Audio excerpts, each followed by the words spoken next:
মার্কিন প্রেসিডেন্ট নির্বাচনে ডোনাল্ড ট্রাম্পের জয় নিশ্চিত হওয়ায় যুক্তরাষ্ট্র থেকে পাড়ি জমিয়েছেন হলিউডের জনপ্রিয় অভিনেত্রী ইভা লঙ্গোরিয়া। তিনি প্রকাশ্যে কমলা হ্যারিসকে সমর্থন জানিয়ে ট্রাম্পের বিরোধিতা করেছিলেন। ট্রাম্পের পুনর্নির্বাচিত হওয়ার পর সম্ভাব্য ঝুঁকি এড়াতে পরিবারসহ যুক্তরাষ্ট্র ছেড়ে মেক্সিকো এবং স্পেনে বসবাস শুরু করেছেন ৪৯ বছর বয়সী এই অভিনেত্রী। ইভা লঙ্গোরিয়া তার পরিবারের সঙ্গে বর্তমানে মেক্সিকো এবং স্পেনে থাকছেন।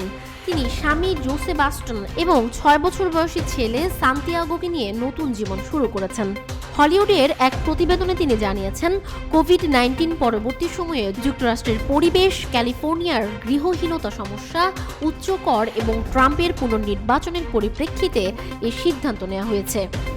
তিনি বলেন, মনে হয় জীবনের এই অধ্যায়টি এখন শেষ হয়ে গেছে। ট্রাম্পের জয় নিয়ে ইভা আরও বলেন, এটি চমকপ্রদ নয় যে তিনি জিতেছেন, তবে এটি অবাক করার মতো যে একজন দণ্ডিত অপরাধী যিনি এত ঘৃণা ছড়াচ্ছেন তিনি সর্বোচ্চ পদে অধিষ্ঠিত হয়েছেন।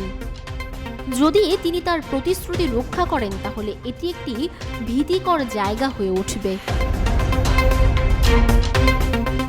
যুক্তরাষ্ট্র ছেড়ে অন্য দেশে চলে যাওয়ার সিদ্ধান্তকে তিনি ভাগ্যবান মনে করছেন। ইভা বলেন, আমি পালিয়ে কোথাও যেতে পারি, কিন্তু অধিকাংশ আমেরিকানরা এত ভাগ্যবান নয়। তারা এই ডিস্টোপিয়ানে আটকে যাবে। আমার উদ্বেগ এবং দুঃখ তাদের জন্য।